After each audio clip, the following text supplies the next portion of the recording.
No, I'm actually 28. I'll be turning 29. Sasa mimi niko kazi, mimi nataka mnipe kazi, lakini nimeona mtanipea kazi unless tuelewane. Mnanisikia sasa?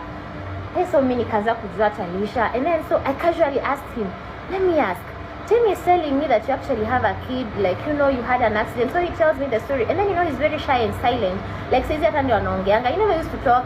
So kila time kwa nashinda nikiambia Tim, your friend is boring, your friend is boring. Nilikuwa nashinda nikimwambia hivyo. Ananiambia he's not boring, he's depressed, he's going through a lot, and then as friends we need to help here and there. So nikamwambia okay, mkitaka any help you guys will tell me. Ati nipunguze kizungu. Mnajua mimi ni mwalimu wa kizungu.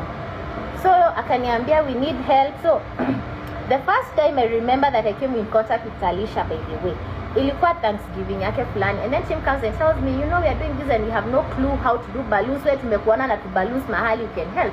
And that's now when I started talking to Faustin. Back then, so we became friends for quite some time. We really became friends for quite some time. And then one time, wakiwa na Talisha, I looked at Talisha and I was like, I casually asked him, is your baby on the spectrum? It was a very funny question to ask somebody.